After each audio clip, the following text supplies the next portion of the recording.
about my journey into adding color into bridal wear. As you know, I have been for the past 30 or more years in the bridal industry. And I started out, like many seamstresses, making wedding dresses from scratch. Back in those dinosaur days, it was quite common to have a seamstress make your dress from scratch. And pretty quick into the process, I realized I really like silk. And so I would convince these brides that they needed their dress made out of silk, because basically it's the same amount of labor, same cost for the labor to have a silk dress as a junk dress. And that was back in the days when you could even find acetate in the fabric stores. And so there were some very poor choices that could happen. And I just encouraged strongly, and at some point evolved to where I only made wedding dresses out of silk, which was really fun and great. But I had a lot of silk scraps, and I loved my silk. It was lovely.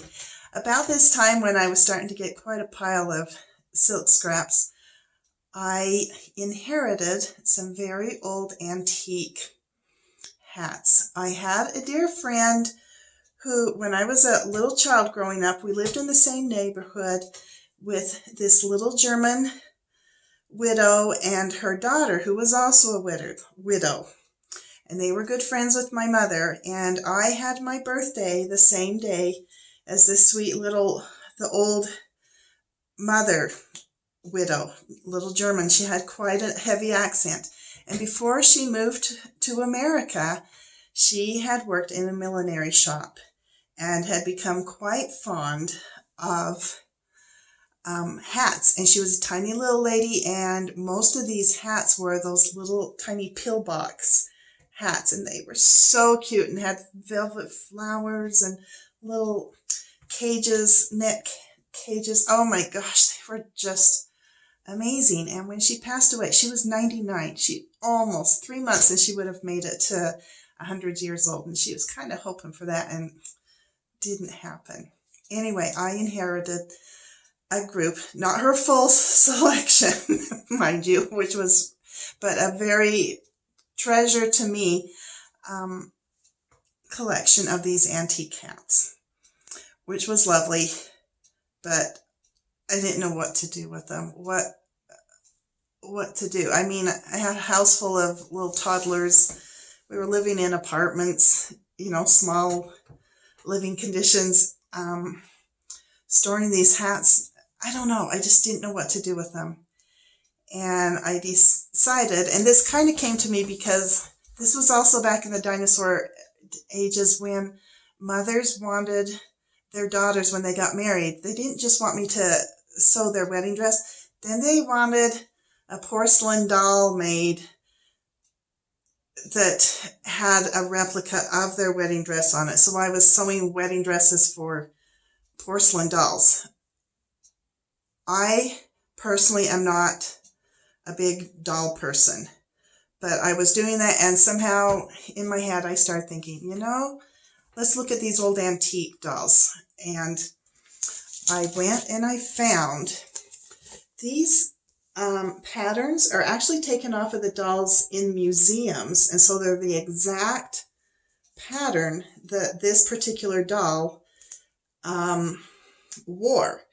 And the patterns came in the exact sizes that this doll would, the sizes that it was produced in.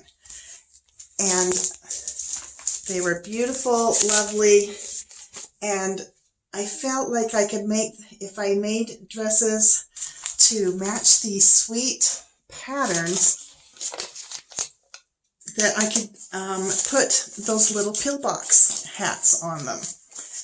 And I had all this silk, and I thought, I can dye it to match those hats and make little outfits to match these hats. And silk dyes beautifully, of course, you know, and takes the dye, just grabs the dye. It's lovely. So I started doing that and selling them at doll shows, and you know, I'm not a doll person, so I wasn't super embraced in the whole process, but I really liked using up my silk, and I loved actually those little pillbox hats when they were on these old antique dolls. Looked so appropriate and so charming, and they were actually in people's homes being displayed instead of up in my closet on a high shelf so that the kids didn't get into them. And so I felt good about it, and it was fine. It was lovely. Someone thought mine were so amazing. They did this hilarious article. I think the pictures are poor, but that's all right. That was the taste she was wanting to go for. So at any rate, I did those, and eventually, but I got to learn how to dye feathers, how to curl feathers. That was fun. How to do ombre silk ribbons. Oh, that was so fun to put on the hats and then matching onto the little sashes on the dresses, and dyeing lace. Most of my laces I got from antique shops. Anything like a dresser scarf with a stain in it, what were they going to do? Well, I could do a ton of things on a doll clothes, just work around the stains. So mostly antique laces that I use, but sometimes I would dye down and, you know, tone it down a little bit with the tea dye and things like that. But I got very comfortable and familiar dyeing silks and other laces and other things like that. Well, finally I ran out of hats, and about that time when I was out of the hats and things like that, I had pretty much transitioned into just doing bridal alterations, and so I ran out of silk about that time, and I felt like, okay, I rode that wave. Let's be done with dolls and just get back into our bridal. And I was doing bridal all along, but I had stopped sewing, so I was running out of silk scraps, and frankly, I felt like the porcelain doll thing was a little bit of a fad and that it was going, and I just couldn't embrace it anyway. And so I said goodbye. But I had some really cool skills I learned during that little time. And I was still definitely sewing wedding dresses. I'd have gone nuts if I just sewed doll clothes. It's not my thing. It was not my thing. But anyway, so I started working at a bridal shop, and this lady decided she was going to start selling quinceañera dresses. So her first try at selling quinceañera dresses, she bought a big batch of white quinceañera dresses. Lovely.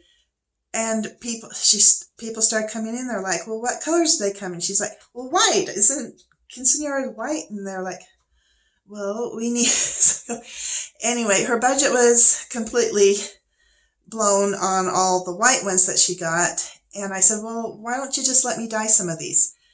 And so some that were the same, pretty much the same dress, we dyed different colors, just pastel colors. I knew enough about dyeing to know that I didn't want, with these polyester dresses, to start trying to dye them crazy, rich, deep colors. But it was a brand new experience for me working with polyesters instead of silk. And so it was quite a learning curve. And I learned a lot from that. First of all, that the lace doesn't necessarily take the dye the same as the fabric underneath. The polyester, the crinoline pretty much just kind of throws it off. It doesn't absorb it at all. And I started... A lot of times the laces, if they have that corded edging around on the lace, it takes the dye a lot darker. And so you kind of get a little dark outline of it, which I think is pretty, but it felt to me very uneven. And so I started incorporating beadwork that was like the dark, the light, and the medium, just to blend everything, and started beading up the dresses with the beadwork that was already on them anyway. Well, the quinceañera people loved the beadwork, and they wanted more and more. And some of them enjoyed the white dresses with the colored beadwork on it. That way they were having a traditional white, but they were getting the color beaded in. And those sweet little grandmas would always be, more beadwork, more beadwork. And I'd be like, okay. And I had always enjoyed beadwork, so truly, I had no problem. And I thought those sweet little grandmas, I really like quinceañeras, how it's just a family affair, and they're just cute, and it's fun. But at any rate, that's my journey. That's how I have learned how to dye wedding dresses and the such. Was basically started out on quinceañeras. First of all, silks, which were the easiest, and then incorporating in other materials and the such. I really like it. I love adding beadwork with color. That's my all-time favorite thing to do. It's very relaxing to me to just bead. I enjoy it. But there's my story, okay? My journey with color into wedding dresses. Bye-bye.